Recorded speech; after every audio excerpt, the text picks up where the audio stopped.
Thank you for coming and welcome to this debate, which we call Calling the Parasites Bluff. And can I just say, first of all, it's a real privilege for me to be asked to chair it and to have an association, as I now have, with the Liverpool School of Tropical Medicine. Every day on my way to school at the Liverpool Institute, the famous home of the Beatles, I walked past the School of Tropical Medicine, and for years I wondered what went on in there.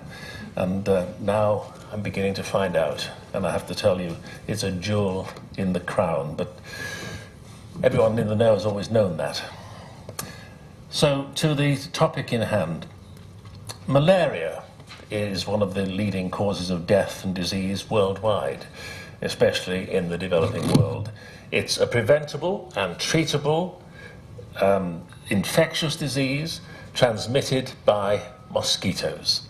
It kills more than 1 million people every year, most of them in sub-Saharan Africa, with 75% of these deaths occurring in children under 5. The World Health Organization, WHO, currently classifies 17 bacterial and parasitic infections as what they call neglected tropical diseases, also now known by the acronym NTDs. NTD infection causes immense human suffering, chronic disability and/or death, with over 1 billion people infected worldwide and 500,000 deaths per year. Well, how do you respond to such enormous challenges that have such a profound impact on the lives of individuals, their families, their communities, their countries, and of course their economies and their chances of getting out of poverty? Which models work? Are product development partnerships the answer? How can we develop products and tools more quickly, more efficiently, and cheaper to reach those in need of them? What are the benefits and the constraints in that approach? Well, with us here today to discuss all this are 5 eminent representatives of academia, industry, and politics. But first, 10 years ago to the month, the first articles using the term NTDs appeared in The Lancet and the British Medical Journal. So I'd like, therefore, to invite the author of these articles, these landmark articles, Professor David Molyneux of LSTM, to come up here to set the scene for us and explain the past, current, and future context in the fight against malaria and NTDs. David.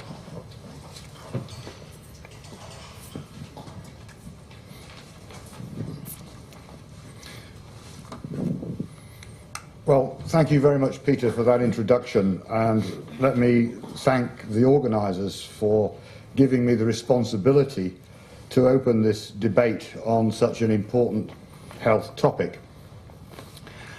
I'd like to make 4 points to start with. Firstly, the parasites and the threats they pose have been at the centre of the Liverpool School of Tropical Medicine's agenda and mission since it was founded in 1898. Malaria and what we call NTDs have been a common theme, and were a common theme between 1898 and 1914 in 32 expeditions that left Liverpool to study these diseases in the tropics as we know them. This slide shows the front cover of the progress reports on the campaign against mosquitoes in Sierra Leone by Ronald Ross, and it was published in 1901. But these expeditions, secondly, were of themselves the product of partnerships between the school, which was founded by the private sector, and particularly the shipping and cotton industries, and more latterly in that time with the support of Lever Brothers under the leadership of the first Lord Leverhulme. Currently, however, we assess the achievements of the Millennium Development Goals as we approach 2015 and look at Goal 8, which specifically refers to the need for global partnerships to achieve the aims of the MDGs, the Millennium Development Goals. Partnerships are viewed as a critical element to those achievements.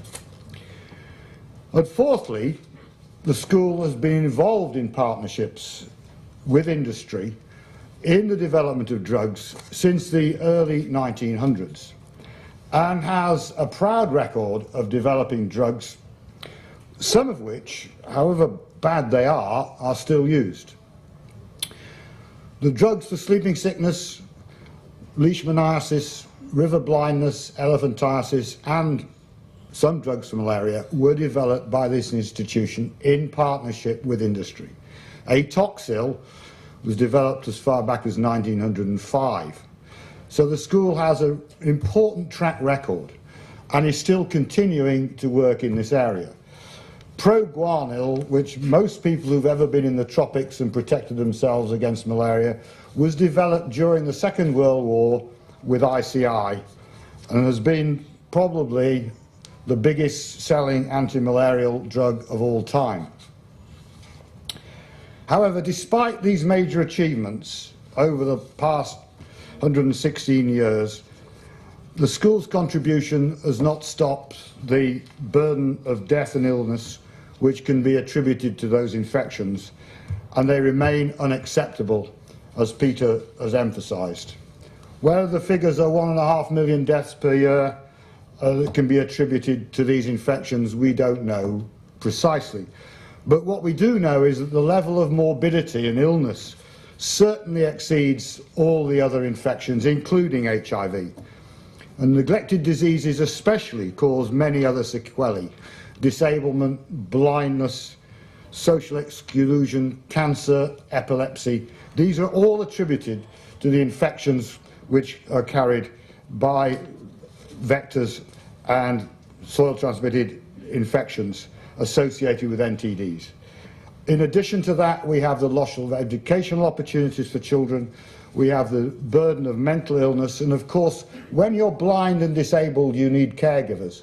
And the caregiver contribution to the burden of disease is profound. Every person who's totally blind, and there are several million of them, needs a caregiver. That deprives the communities of a productive individual. So populations afflicted simply do not thrive. They suffer nutritional deficits, they lack food security, and they're often confronted with catastrophic health expenditures which drive families into irreversible poverty. Now, in addition to NTDs, and they were not featured in the numbers I think that Peter gave, are snakebite. Snakebite, of which the school has unrivaled expertise globally, causes an estimated 300,000 deaths every year, almost as much as maternal mortality. And LSTM, in partnership with both endemic countries and private partners, has over some 50 years not only led the world in this area, but is also continuing to search for effective antivenoms required against these awful conditions.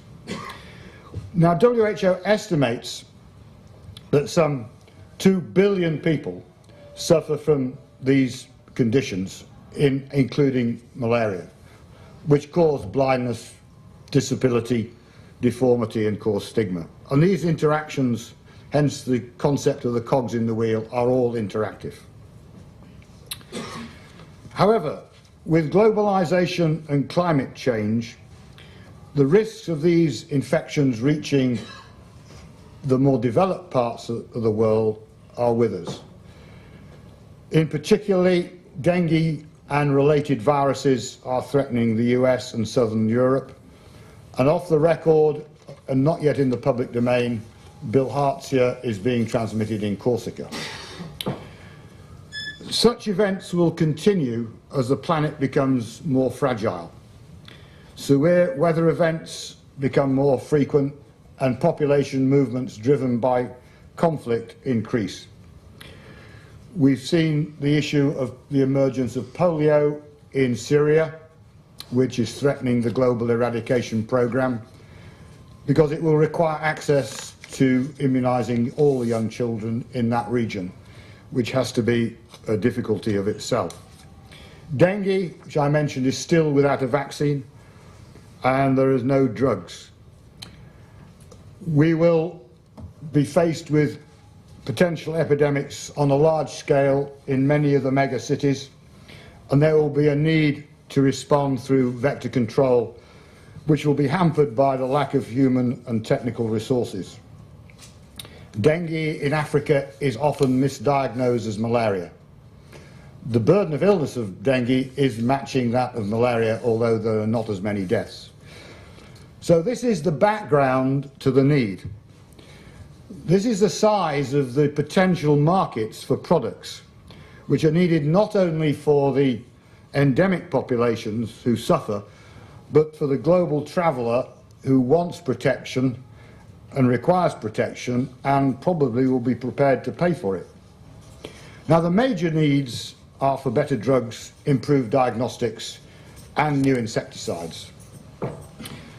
And while we have some products and which many are effective, and here I'd like to refer to the role of the pharmaceutical industry, which is represented here by my old friend and colleague Andy Wright.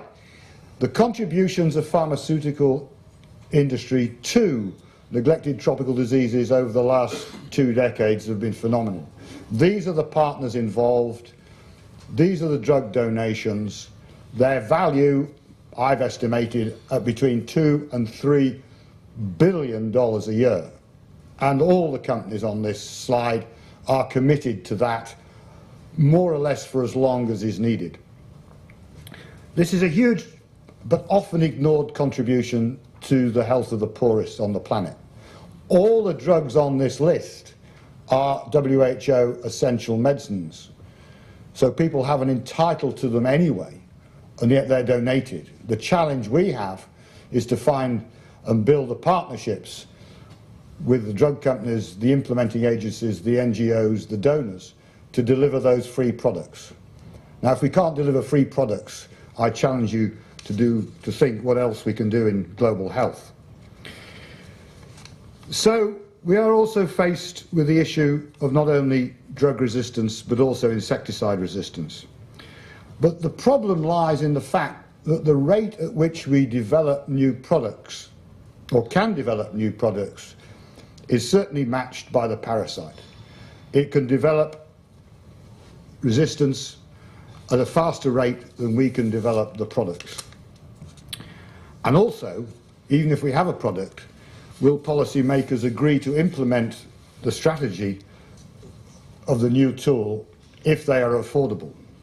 And I'd just like to remind you this morning of the headlines that David Cameron highlighted the major challenge in medicine, antibiotic resistance. It is no different in parasites and insects. Now, the school has been heavily involved as we seek to address the future demands. It was involved in this famous meeting which Stephen O'Brien, Margaret Chan, Bill Gates were involved in January 2012, the London Declaration, to accelerate the work towards the elimination and eradication of some neglected tropical diseases. But in pursuit of this mission, partnerships are critical. This is a macro partnership at the global level, bringing together all the key actors, the major bilateral donors, the World Health Organization, the Gates Foundation, and the pharmaceutical donors, represented here, I think, by Andrew Whitty. Now, the school hosts at present 2 contrasting partnerships. 2 with industry, the Integrated Vector Control Consortium, which seeks to address the critical need to replace insecticides, particularly the pyrethroid products, which were so important in the post-DDT era because of the potential development of insecticide resistance. And another partnership, this is the partners involved in the IVCC, and the other partnership led by Professor Mark Taylor to find a new drug to cure river blindness and elephantiasis, which is based on a drug which will kill the adult worms. And these are the partners involved with the school in another Gates-funded activity to find that holy grail in terms of the worms which cause such disability and blindness. And this is the current group of partners working with the school in that search. Now, that slide shows the diversity of private sector partners which are required to push these drug development partnerships. In contrast, the school has been the secretariat of the Global Alliance for the Elimination of Lymphatic Filariasis for the last 10 years, which emerged as a partnership following the donations of the drugs by Glaxo and Merck. We've worked closely in partnership with GSK for some 15 years, and since 2004 hosted the Secretariat. This is a partnership of diversity, as you'll see. It's a diversity of academia, of international organisations, of bilateral donors, of non-governmental organisations. All of these are essential elements in partnership for an implementation partnership. So we have various different forms of partnership, but this partnership has been responsible for perhaps the most rapidly upscaling global health programme there has been. It is now treating, in over 50 countries, 500 million people every year. Talking to Andy Wright previously, we've just had the figures from India, that in 2012, India alone treated 410 million people. Now, that figure is not only staggering, but it's also done by the Indian government using the products which are donated by GSK. That's a huge achievement on any scale. Now, really, I want to summarise by saying partnerships are essential in the mission to improve global health. But if we look at the future and the post-2015 challenges which we face, if we're going to achieve these objectives, certainly for the implementation partnerships, we will require country commitment and political stability. There is a limited expertise available and human capacity, and that reflects both from the community side and also central government. We're going to be faced with environmental degradation, climate change and natural disasters, migration issues, population and increasing urbanisation. There'll be issues of water resources. Critically, there will be need for cross-sector collaboration. And, of course, much of this could be overridden by pandemic threats. All WHO staff in West Africa are now essentially deployed to cover the Ebola outbreak in West Africa. So, in summary, from a partnership perspective, I want to make the following points. Partnerships take time to mature. There's no instant quick fix or establishment. You need to reach a comfort zone, and more importantly, you need to have parity of esteem for all the partners. It is resource intensive, and that is because there's a need for constant crosstalk between the different groups. But they're not only essential, but they're complex and they're time consuming. Now, the school has an historic track record of experience in this area. It has historic endemic country links. It has outstanding in-house skills. It's embedded in the Liverpool community as well as in the Northwest region, and it is the face of Liverpool in some of the most deprived parts of the world and in the most deprived populations.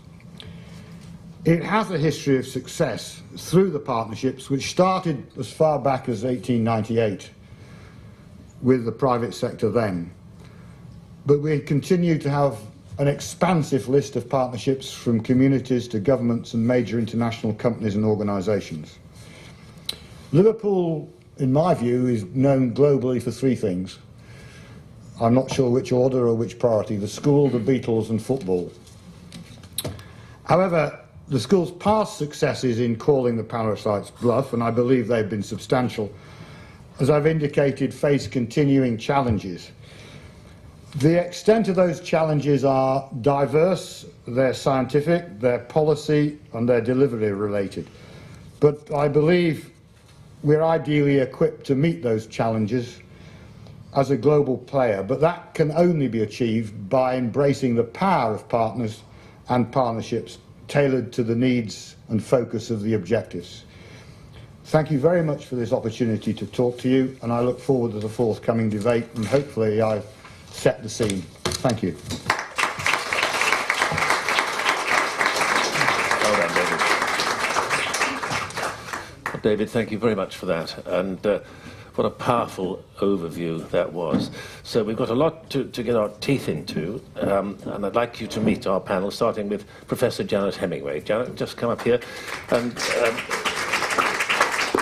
she is, of course, the director of the Liverpool School of Tropical Medicine, and her presence here tonight is really beyond the call of duty, having endured a marathon and exhausting 30-hour flight back from, well, 3 flights in all, back from Mumbai today. No, Myanmar. Where? Myanmar. Myanmar, I beg your pardon. Even further. Right, and so that's Janet. Next, Dr. Nick Heyman, who's the who has 25 years experience in product development in the crop protection and environmental science industries. Most recently, he was head of sustainability at Bayer Crop Science North America. He's the CEO of the Innovative Vector Control Consortium. We have a politician on the panel too, Right Honourable Stephen O'Brien. Stephen, would like to come sit next to Janet. He's a former International Development Minister in the coalition government and currently the Prime Minister's Special Envoy to the Sahel. Few people better connected in sub-Saharan Africa. Next, Andy Wright, the Vice President of Global Health Programmes at GlaxoSmithKline. Could you come and sit over here, Andy? He's responsible for GSK's programmes in the areas of neglected tropical diseases and the strategic partnership with Save the Children. And finally, on the end, Dr. Pascal Pousset. He's a long and distinguished career in environmental science, having been both head of environmental science of Bayer Crop Science and president of Bayer Crop Science, Inc., as well as a number of other prominent appointments in that industry. So let's get the first reaction to that overview from David Molyneux. Janet, what's your take on it all? I think David's done a great job in setting the scene. I think over the last 20 years, there's been a huge shift from research people working in their own little silo, the industrial people working in their silos, and the politicians and operational people in theirs. And I think now more than ever, we have the opportunity to actually change the global face of public health by actually eliminating a number of these diseases and taking them forward. But it's only going to be a relatively small window, and we've got to get it right. But how can academia keep up with this amazing ability of these parasites just to morph the moment you think you've got them cornered? I don't think we can, if all we do is just keep drip feeding one drug or one insecticide after another into the market. We really do need a plan for how we're actually going to manage these products, put them out there in combinations, for example, or in mosaics, so that we can actually slow down the rate at which resistance develops. And Andy Wright, how does the pharmaceutical industry adapt to these and indeed respond to these changes? Thank you. So, the pharmaceutical industry exists to make medicines and vaccines available to improve people's health, and the market, unfortunately, does not work for diseases that only affect poor people. And that means the pharmaceutical industry has had to adapt and innovate to find different ways of doing things that are not based purely on the profit model. So we have, for example, we are very keen to work in partnership with all sorts of organisations, and David illustrated that very nicely. Just to give you a little bit of the story behind the link between GSK and the Liverpool School. When we first made the commitment to WHO to donate albendazole for lymphatic filariasis, we knew that the drug and WHO was nowhere near enough to put together a program to actually get all the medicines to the people that need them. So we needed advice, and we turned to Liverpool School and to a number of other partners, and culminated in setting up the NTD, or formerly the LF Support Centre here at Liverpool, which GSK and DFID have funded ever since. So it was an engagement. You need scientific expertise, global public health knowledge, and that's something that we've been very happy to work in partnership, and we've been doing so for a very long time. But the scale of the problem now, I mean, the pharmaceutical industry, as we've seen from David's presentation, does a terrific amount pro bono, for free. But does the scale of the problem now mean that it just can't go on doing that indefinitely? I think the answer is yes. I think the commitments that the pharmaceutical industry have made that David put up on his slide, you can rely on those, they will continue. But that I do not believe that philanthropy is the answer to all of global public health problems. It's something that the NTDs are particularly suitable for, and they are a good candidate for that kind of thing. But there are many other diseases, and malaria is definitely one, where that's not. Philanthropy is not the answer. And there we need much more innovative partnerships where we share the cost and we share the risk, and the public sector has a real role to play in that. Well, that takes us to the political. Stephen O'Brien, what can the public sector, what can UK politicians do to overcome these challenges? Well, thank you, Peter, and thank you to David for having set it out so well. Well, politics is about making sure that on behalf of the people who elect us to go and stand and sit in our national parliament to address the fundamental issues of our age, and whether it's national or international, tropical disease, as you heard, totally preventable and treatable disease affecting the poorest billion of our world, is something which, as you can see from what David has presented and the excellence, particularly that the Liverpool School of Tropical Medicine represents, we have a real chance for our generation at last to be the one that gets ahead of the curve of either mosquito-borne or other worm or other-borne diseases. It's a fantastic opportunity for us as politicians representing people to muster that political will that gives the context by which these decisions can be made with some predictability, with some confidence, and particularly where to do anything at scale has to be a partnership between delivering a public good with the scale of public money that whether it's DFID or other donor agencies in a bilateral or even multilateral way can do, coupled with industry, often the delivery agents through NGOs, but particularly knowing that we're banking and backing our bets on the right thing. And that's where the genuine global excellence of the Liverpool School of Tropical Medicine is able to be so important in this partnership approach. So I see the main message that comes from this is the opportunity for us as representatives of people who put us into elected positions of democratic accountability to work up what is going to be one of the great prizes for our generation, to deliver a major public global good as we globalise as a planet. But what interests me, I mean, I spent 45 years in television news. Politicians respond to public concern, but I could count on the fingers of one hand the number of times this story gets into television news bulletins. It's just about countries a long way away whose wave of immigrants threatens our way of life often.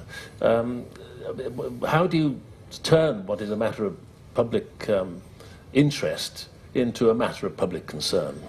Well, thank you for putting me on the spot, because, of course, as my constituents down the road in southwest Cheshire do every weekend, and I hasten to add, Janet happens to be one of my constituents, as does David.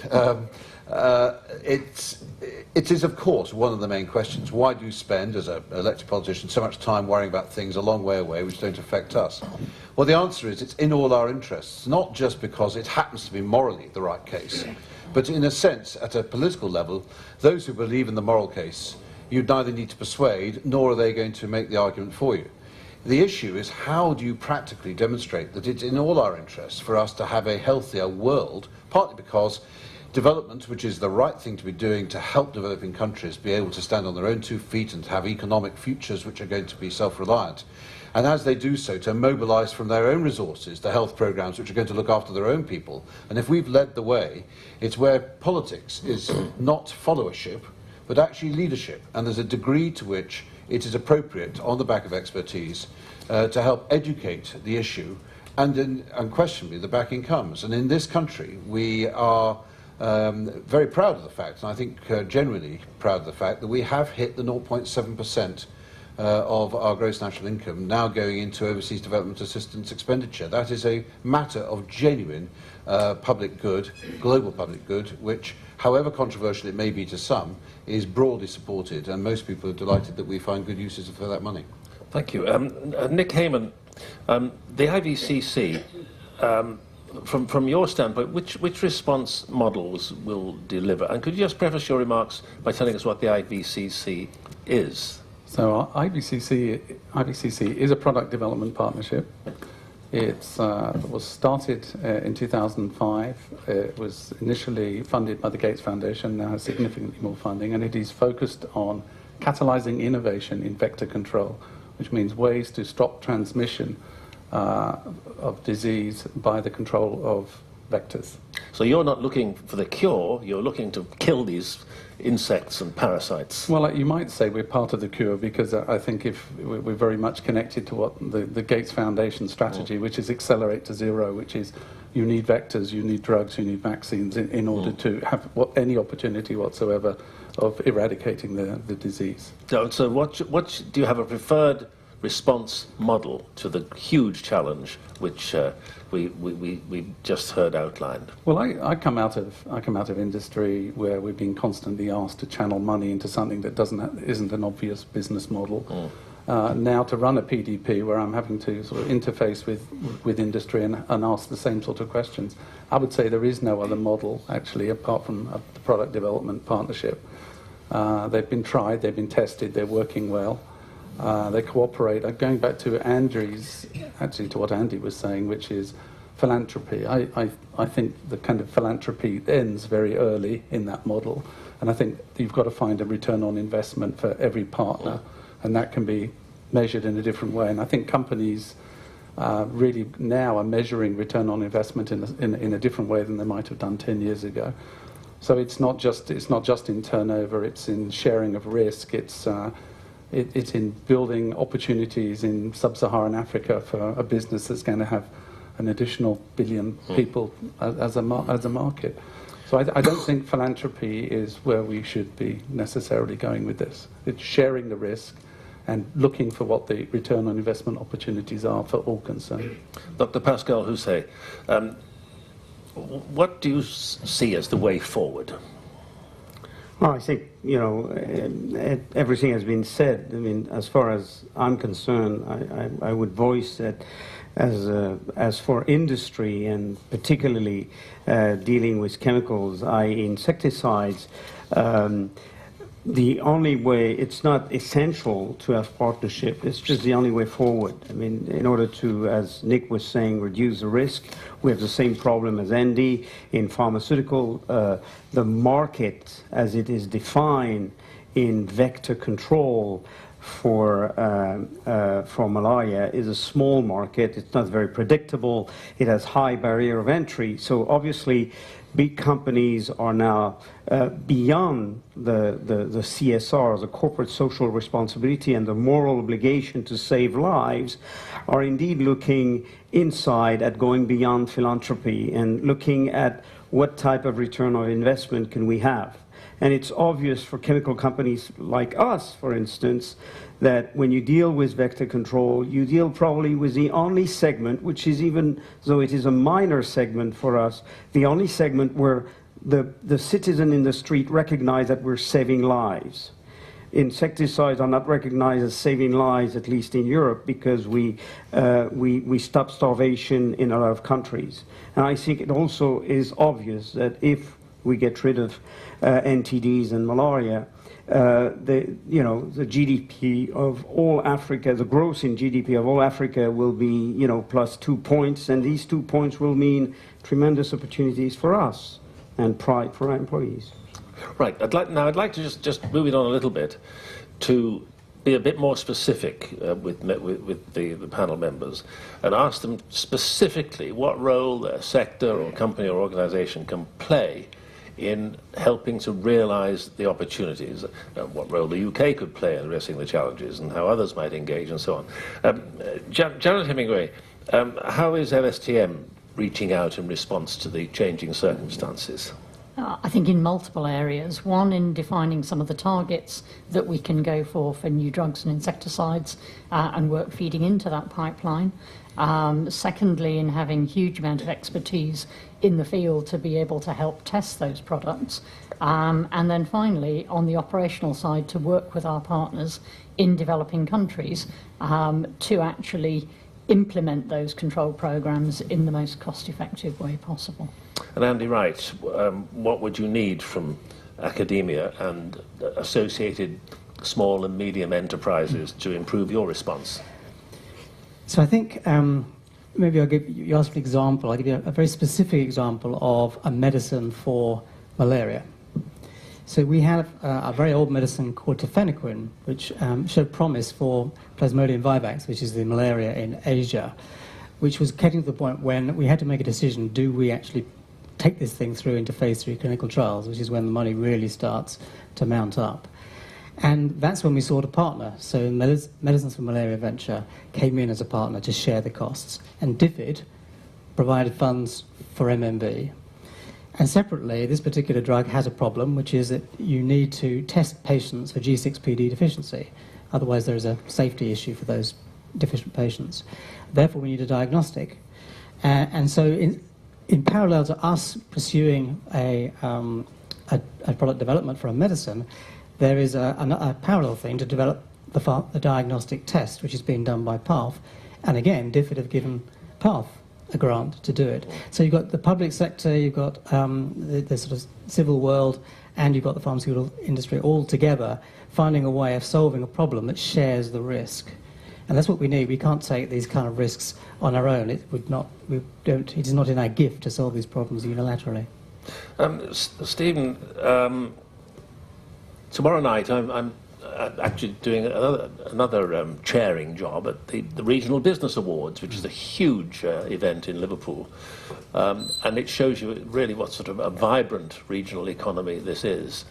And I'm always impressed by the calibre of the people competing for these awards and the amazing amount of variety of work they do and the investment in this area. But in that context, what particular role could you see, not just the UK, but vibrant and dynamic regions like this playing in this quest to crack this huge problem for humankind?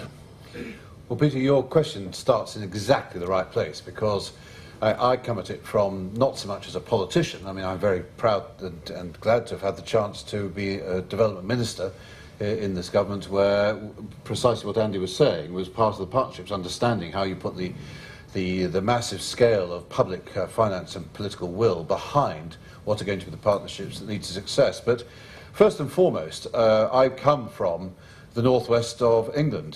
Cheshire is what I represent. The old Westland is where I come from, and I have deep roots in Lancashire. I'm also somebody who had an industrial past, which I have to say turns out to have been somewhat unique as a politician, and in manufacturing around the world.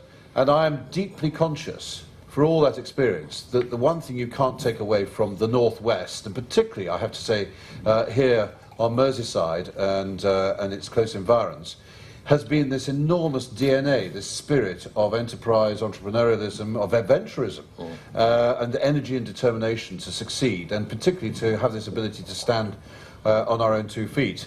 And so the SMEs and the local businesses, which are now very well represented right across the northwest, are able to partner with centres of excellence in order to really multiply their effect and their reach into the areas that we're talking about.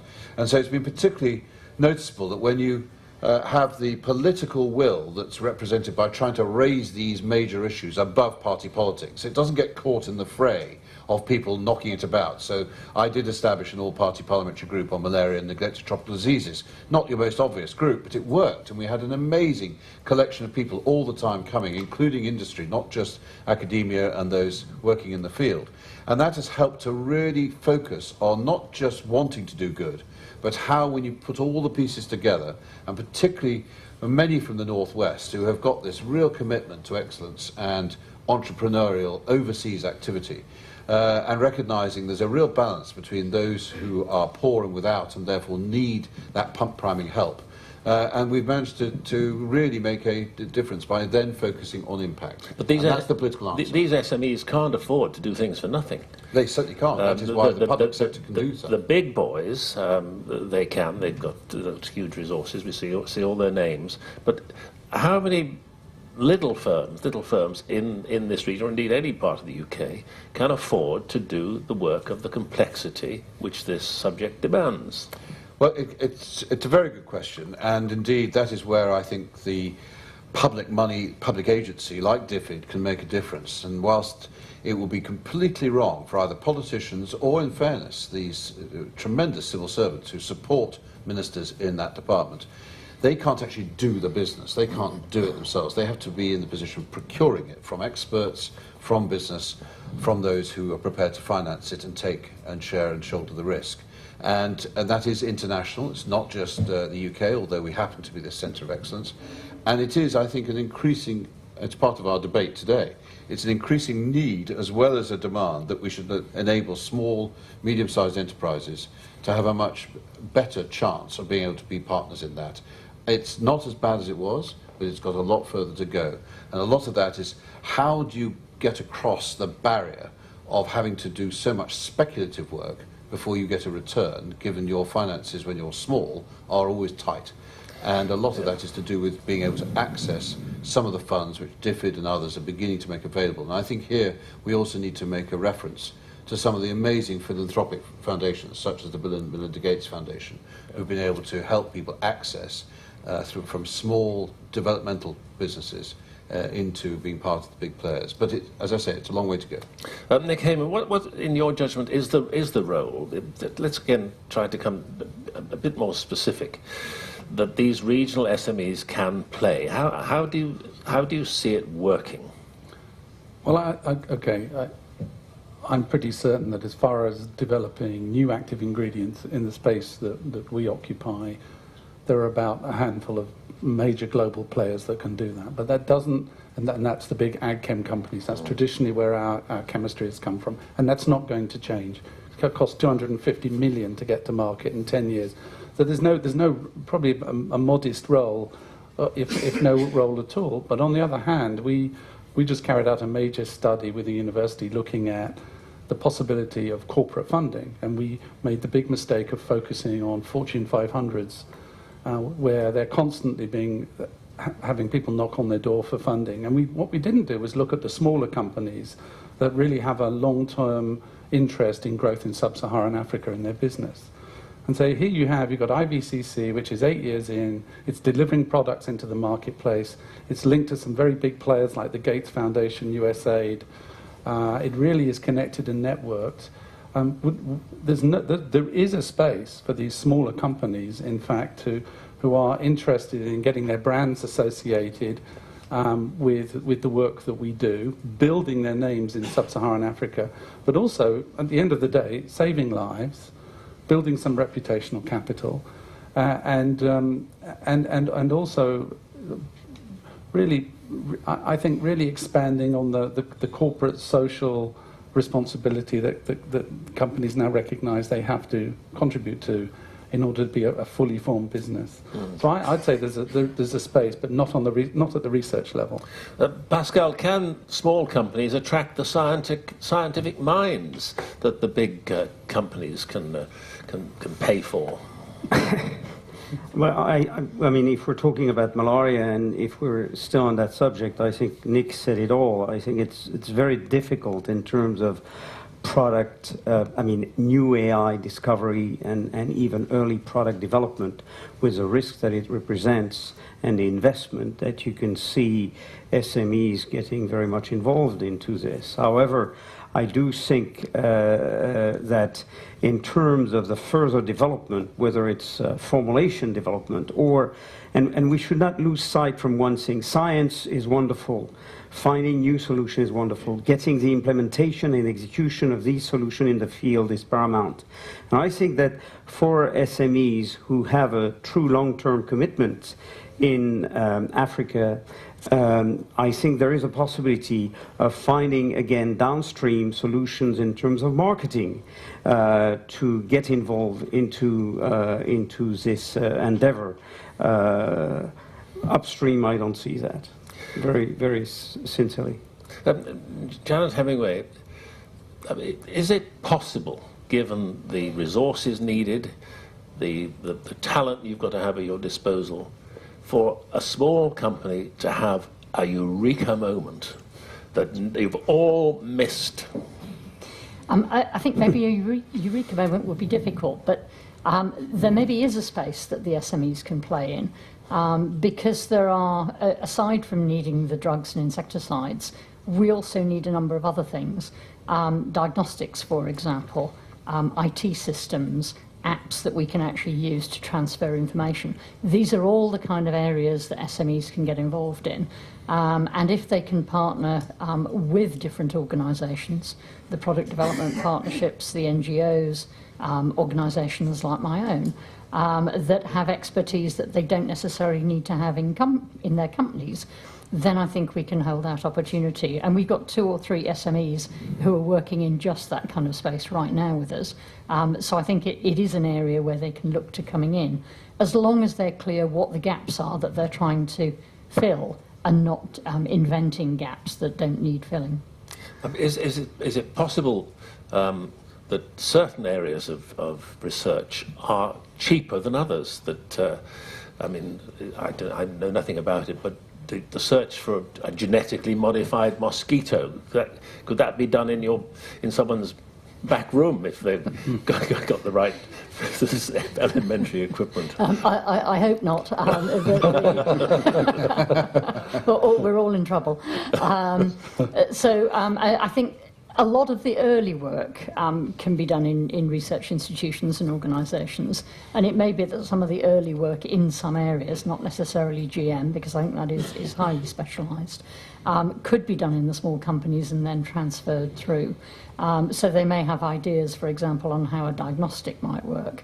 They may have ideas on IT systems and things like that they could take forward. And I think the key there is getting involved early on with trying to find out, is that idea translatable, and if so, how will you actually try and take it through? Nick, are the big boys really interested in product development partnerships with the minnows?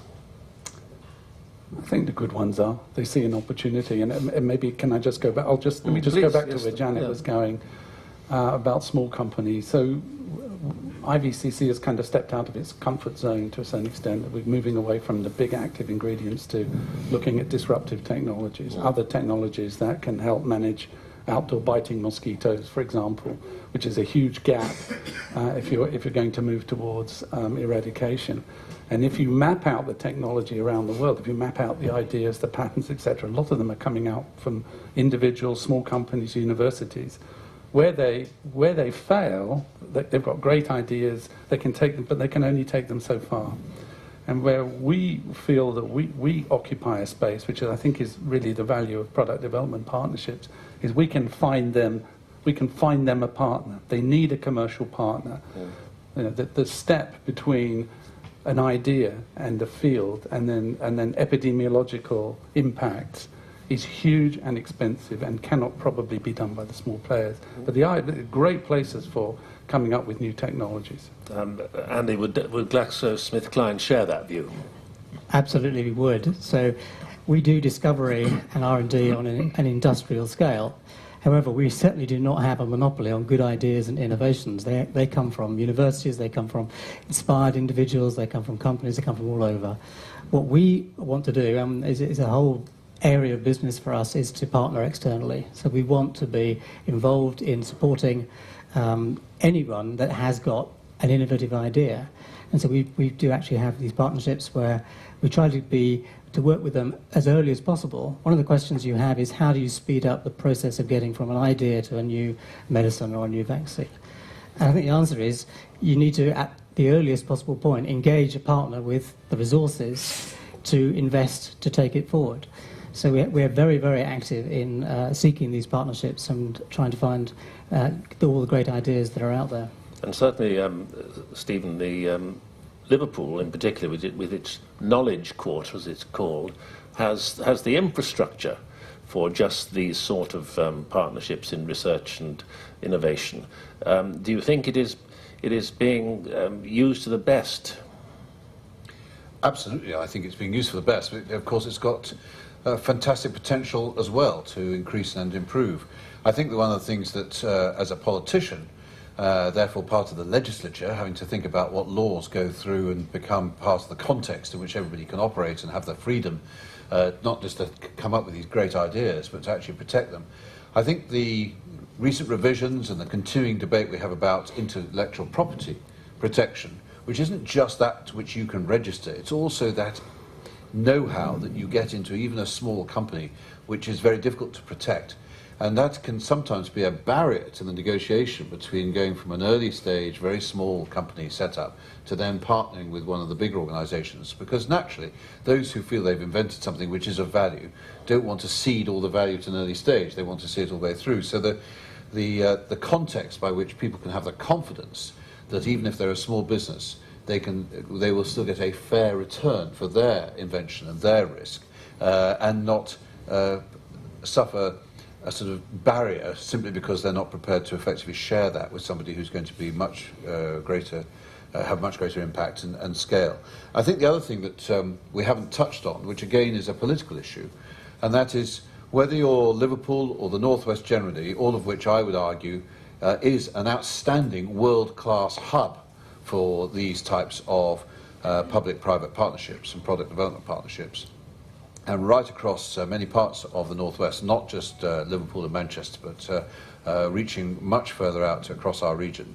But also, it therefore does matter how much we are able to be part of the UK's effort to try and find peaceful solutions to all the conflicts in the world. And that may sound a little bit far-fetched, but you heard from David's introduction that if you really want to see disease take off or go in reverse, then it tends to happen in both poor countries and countries of conflict or fragility. And so there is a real need for us to work as politicians in recognising all those very large issues we have to deal with and seeking, to be frank, your support as much from the academic and the student world as well as those who have an interest in the industrial and as part of the normal electorates, so that we actually work together to try and prevent conflict. That in itself is a major contributor to bearing down on disease and giving the very clever people I'm surrounded by the chance to actually do their work to the greatest impact. And Pascal, how well do you think the politicians are doing? You're talking in France, or in England? Because, wherever you like. Yeah. In Brussels? Well, I won't comment on France, but I think, you know, Brussels from a political standpoint, what we just heard is, I mean, partnership of this sort need the political support, and the commitment, the long-term commitment of politics is key, as well as the commitment of all the partners. But I want to go back on what was just said about data protection and intellectual property. I really believe that the partnership that we've been able to build with IVCC, with STM on malaria, has been a tremendous example for us to realize that we cannot do things alone. The same thing as we have open innovation. The only way we're going to be able to improve data protection for innovation, be it for small companies or big companies, is by continuing this partnership. The way this partnership has made us understand that we have to share part of the data but still protect innovation is going to be very useful for medium-sized company as well. So the model can be extended. And I think that that is something for me which will be a fallback from these partnership with big players. Can anyone on our panel give me an example of a major contribution that's come from a small or medium enterprise?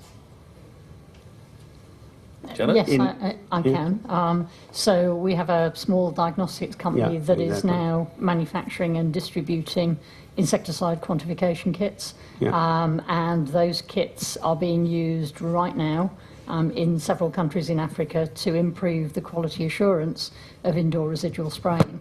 And if you put the products in place, you get good spraying because you can check what's going on and you can actually tailor where you need to put the education.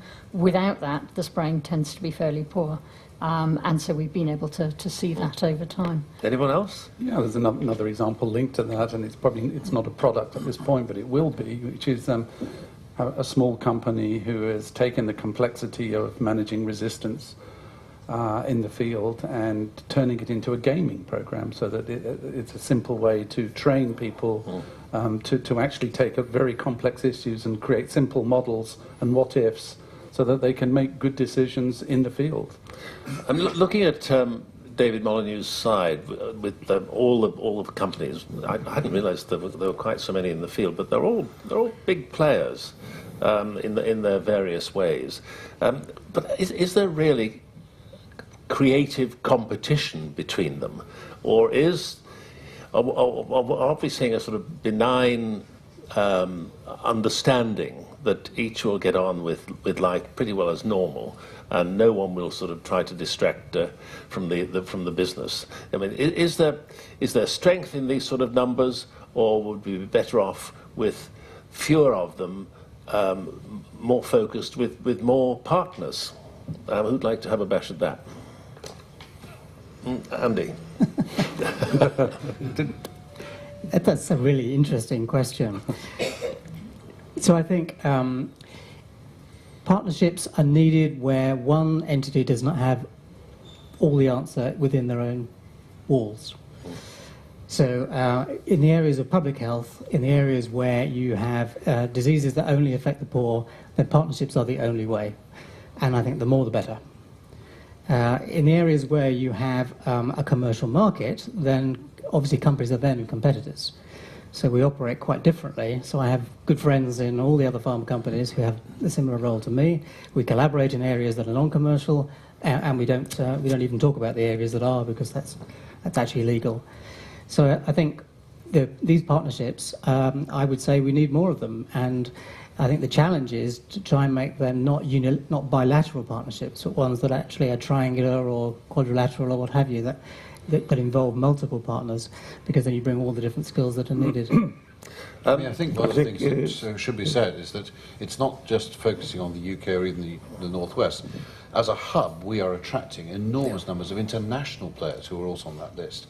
Even if they're subsidiary operations, they can still be partners at the relevant level, not least with the LSTM or the IVCC. So I think, we are as an area, and we have an enormous history. It's in our DNA from manufacturing, converting natural materials or with chemical industries. This is very much an epicenter of those activities worldwide, and we need to continue to recognise we attract a lot of international interest. Pascal.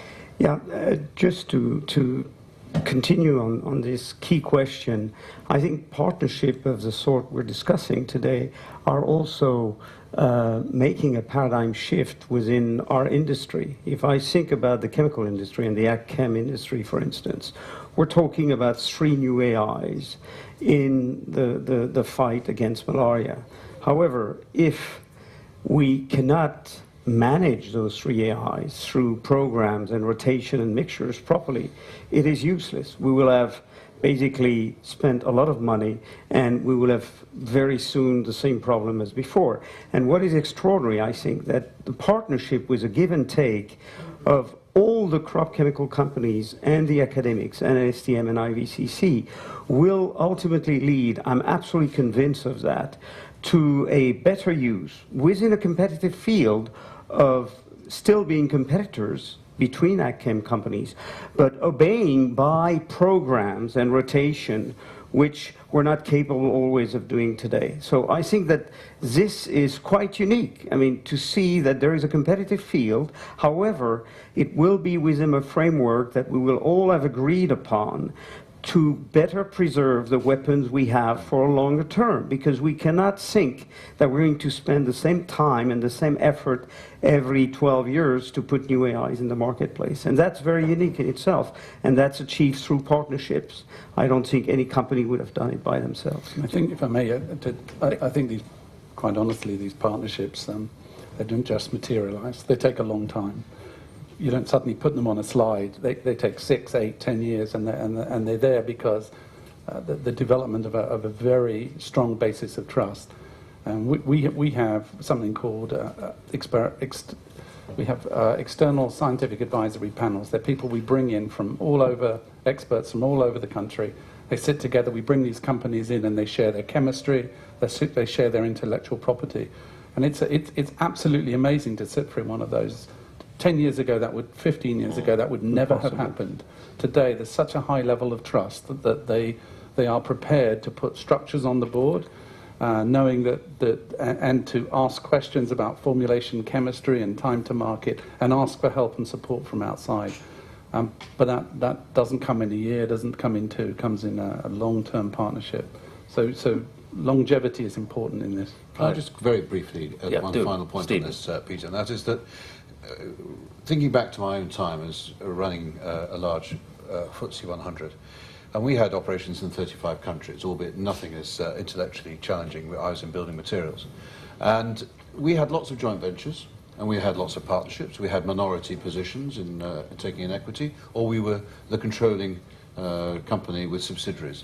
These were all tuned to what was the market and the management demand of any particular market. And the one thing we were never short of was intense competition at all times from everybody. And I think we need to be really careful that great collaboration, great partnerships does not mean a stifling of competition. It tends to encourage it because everybody's able to come up to the first base much quicker together, and then they'll find their niches and their opportunities. The bigger challenge, which is different to the question you put, is the confidence, the trust, and frankly the sense of antipathy that's characterized partnerships between the public sector, taxpayer-funded goods, and the private sector. That's taken a lot longer. And that's, in a sense, what we're discussing today, has been that public-private partnership, where LSTM in particular, I would argue, is a great example of how that's worked well in all its history. But actually, it's now beginning to take off much better right around the world in new models of achieving impact. But it's taken a lot more to break down the distrust between public sector and private sector. A thing that occurs to me is that these big players, of course they may come to meetings and put some cards on the table, but they're all bound to have a huge raft of commercial secrets. How do we know they're not just duplicating each other's work? They're all doing the same stuff. Janet, do you get the feeling that there's a lot of companies just going down the same alleys, where a bit more openness could save one or two of them the trouble? No, I think the really good thing about the partnerships that we've got set up is that because all the big players are playing with the same partnership, we have set up, certainly in IVCC, a mechanism where if we see two companies going down the same track and we know one is a bit further ahead than the other or is more likely to succeed, without actually telling anybody else's secrets, we can actually get one company to stop work in one area and let the other company move ahead. So there is now a mechanism to stop duplication there, which again would never have happened previously. And there are real examples where that's happened. Working. That's really interesting. Now listen, I'm sure you in our audience have sat here listening to these views from these distinguished people, and you wouldn't be human if you didn't think, well, that's a load of rubbish, or I'd like to take an issue with that. Just put up your hand and we'll give you a chance to ask the question. You can pick out a member of the panel or just address your remarks to one in particular. Who's going to go first? Well, everyone's totally satisfied, hasn't got any doubts about the way forward. The gentleman there, could you tell us who you are? There is a microphone, but I think the acoustics in here are so good we'd probably hear you without it. You probably could, but I'll use it anyway. My name's Alistair Craig. I'm the Dean of Biological Sciences at the School of Tropical Medicine. The altruism that we've seen that's coming from industry is, of course, fantastic. But it goes the other way as well. There's an altruism from the academic partner, which is that you have someone who has produced an idea, has had a fantastic set of experiments, and has published these, and then essentially what you're saying is to launch this, to make it work, you almost have to let it go. You have to put it into a system where people who really understand how to do translational work can get on and do that. And yet, of course, you can see that there's a desire to hold on to something which has been successful because we're in a very competitive market in academia, not just in industry as well. And so it's how we try and make that relationship work once the scientist has release their idea into that world, that they can still stay attached to it, but really actually allowing the people who can make the product development work do their job as well. Andy Wright, do you see this as a problem? I don't think it should be a problem. I think whenever we license in a new idea or a new molecule or something that's been developed in academia or elsewhere, then there's a long negotiation and a contract is signed. And normally the royalties from that will make, hopefully, the inventor will be very amply rewarded. And if the product later goes on to be a serious commercial product, then normally then that will also flow back. There will be shares of profits and royalties and things going back to the individual. So I think if you have a genuine negotiation, then you should have the rewards for the idea should flow back to the originator. And is that the experience of you in practice, Janet? I think yes, but there's maybe a slightly different model there, where in particularly the areas we're working in, there isn't a huge amount of expertise in industry, and so very often we end up taking those ideas and not just handing them over to industry, but actually then working with industry to actually take them through, because we actually bring to the party not just the ideas, but a lot of the expertise in the subject area as well. And I think because this is an area, again, where there isn't a lot of money to be made, potentially on royalties, then it is maybe easier to partner. But we can also bring in development money from organisations like the Gates Foundation, which actually facilitate this, and we've got quite a number of examples of that. Don't the big boys just pinch your staff in those circumstances? They wouldn't dare.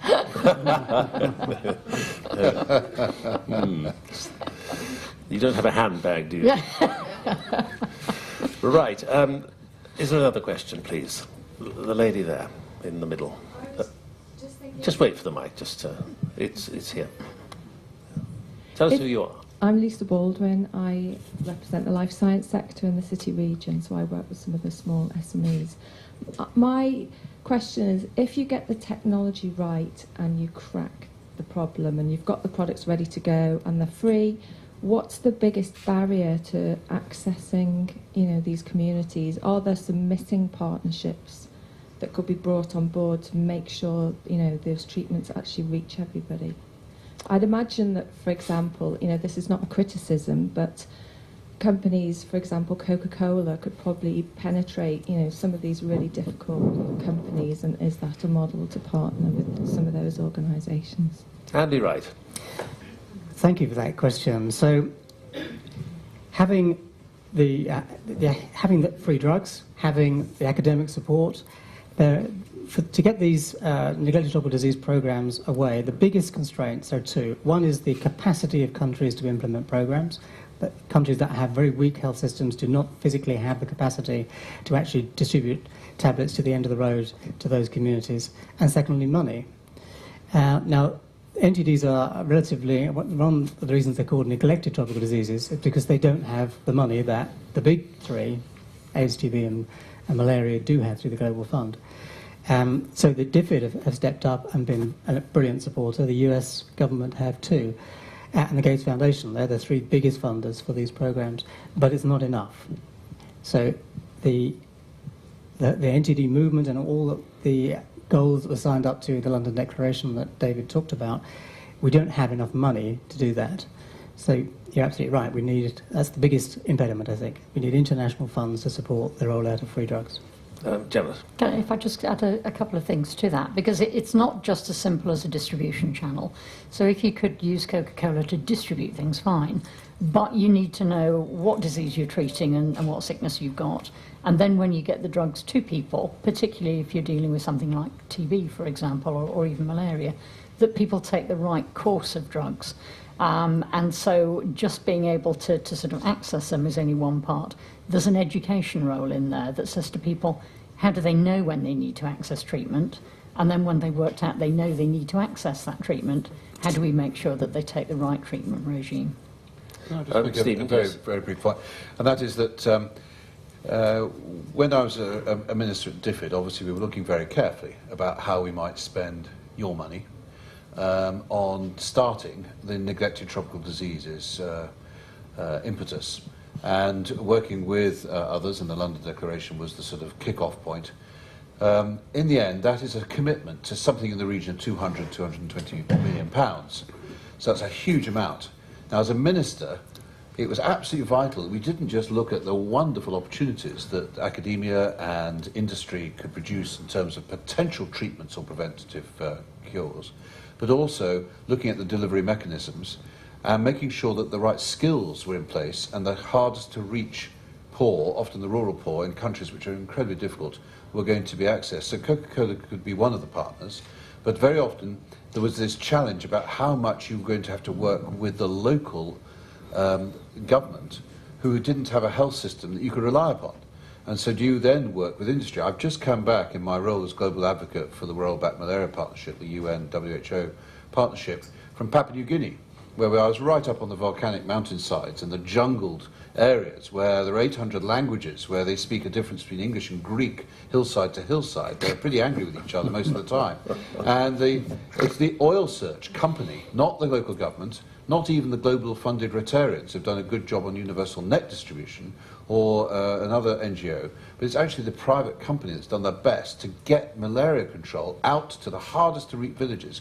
Because of course they're up there looking for their own interests, but they've taken a view as part of what has been their best interest, but also a good thing to do, and therefore motivating for the people who work in their company to really reach out way beyond their immediate areas of search and to reach these villagers who were being trained how to do a blood slide, so you can make sure you had properly diagnosed malaria and you didn't over-treat malaria and therefore cause the increase of resistance. So it was an amazingly good thing to see. That's where the partnerships come from, is working with those who are best placed to reach. So the answer to your question is that it's an enormous amount of work has to go into each and every programme to demonstrate that you can look at the whole thing to achieve the one word that matters to you as a taxpayer if your money is engaged with this through your elected representatives.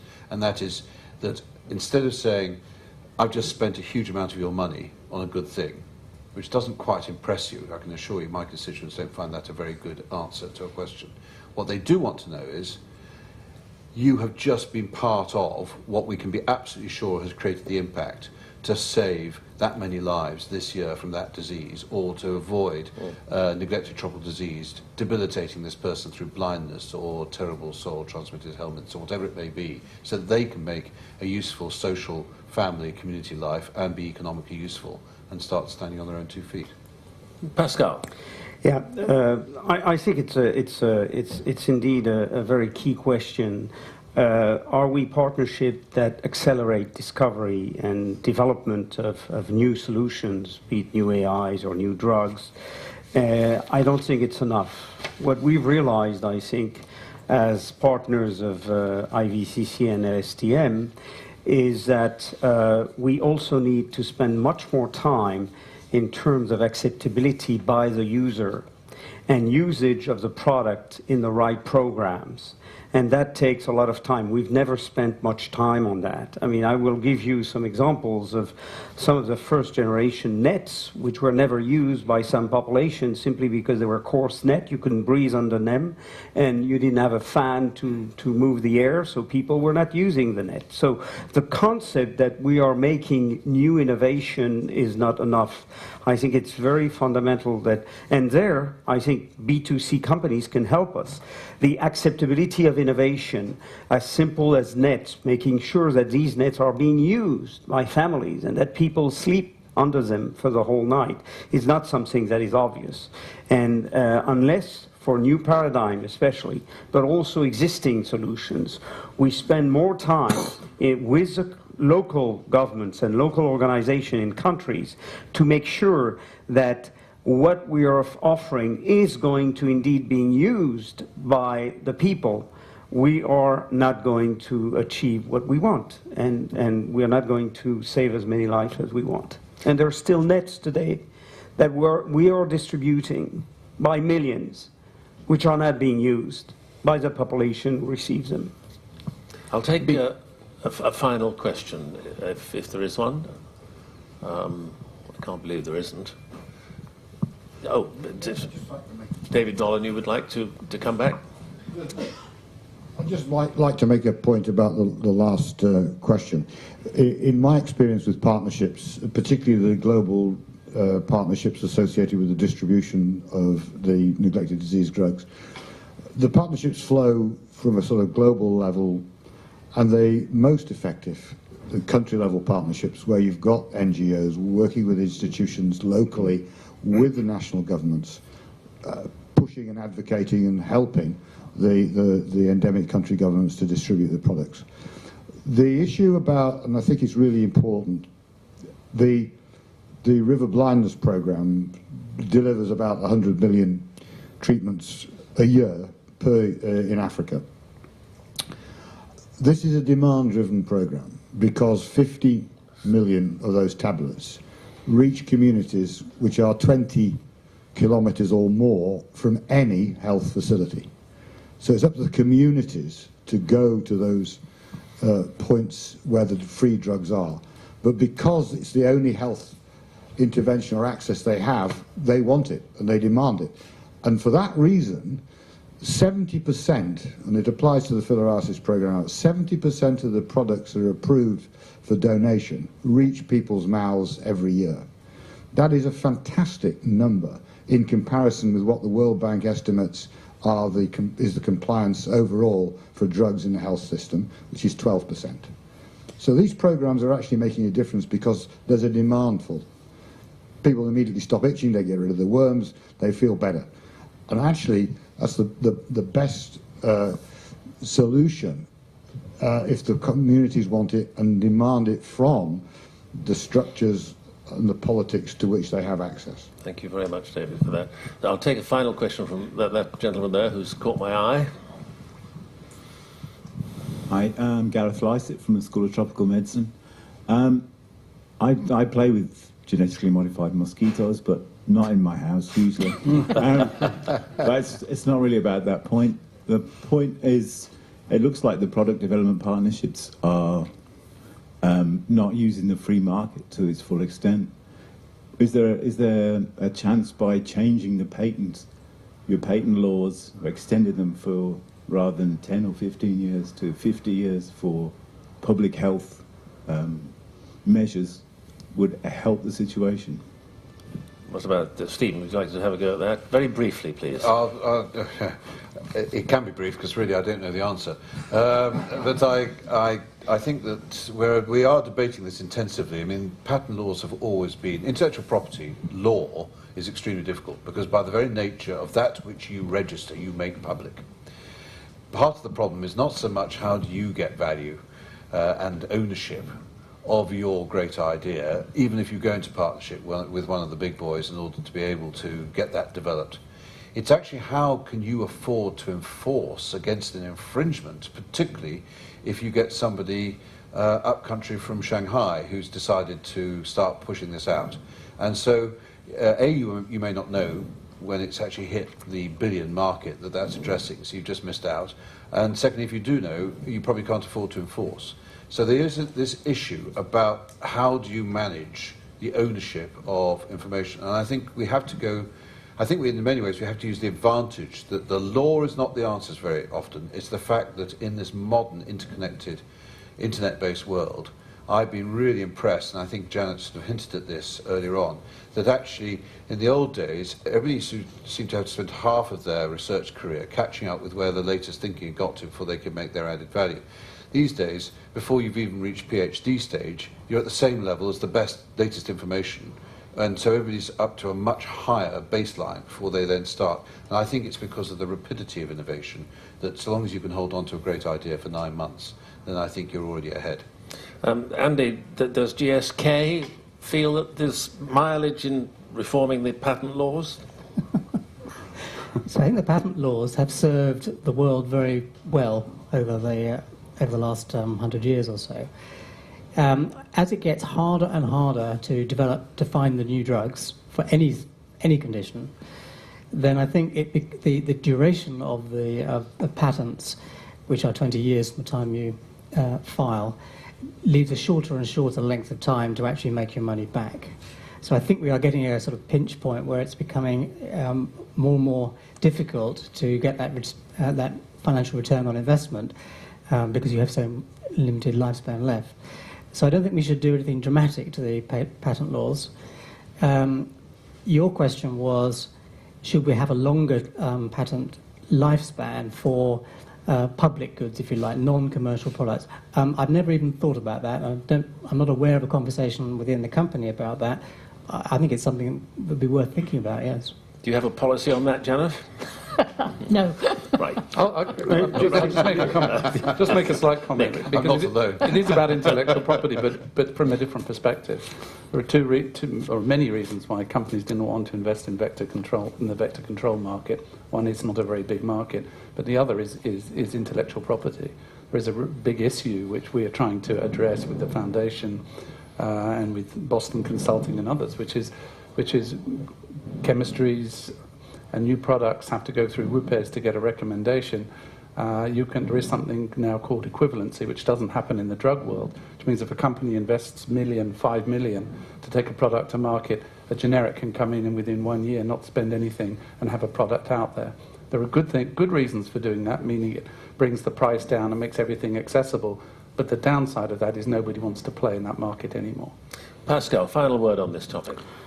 I think what Nick was saying is absolutely true. The issue is not patent life extension, because in our field, molecules can last 30, 35 years. There is no question we cannot give patent rights that long. So what Nick was saying is probably the solution. If you can recognize innovation by regulatory data protection, you will be much more efficient in triggering innovation in that public health field than patent life extension. Thank you very much. Well, it's my duty now to wrap things up, and I'm going to do that by asking each of the panel in turn to leave you with what they feel is the single most important point they'd like to make as a result of taking part in this debate and listening to what their colleagues have had to say. So what thought, Nick, would you like to leave everyone with? I think there's a big opportunity for small companies, not just those who want to innovate in the vector space, but who actually want to be a part of funding, bringing these technologies to market. If you are a small to medium company, and quite likely that you have a growth strategy for sub-Saharan Africa, over the next 10, 15 years, because that's where there's a lot of growth going to be. Partnering with LSTM and IVCC early up front on something that's going to be successful and save lives, and having your name associated with it, and being a part of your company's kind of corporate social responsibility is a fantastic opportunity. And I think the first half a dozen companies that put their hand up and participate will be huge winners. It's not a cry for funding, but I see that it's an opportunity for companies to participate. Pascal, your bullet point from the debate.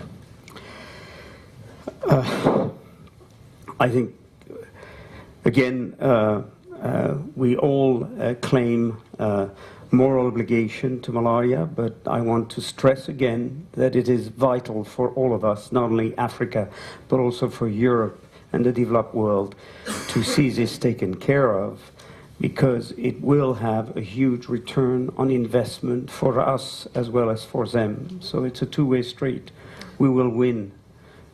Stephen O'Brien. Well, on the basis that in the Northwest we're very blessed with the Liverpool School of Tropical Medicine, which is an industrialist, I can say I've rarely served on a board of such distinction and efficiency and good management. And I say that to make sure that Janet blushes terribly.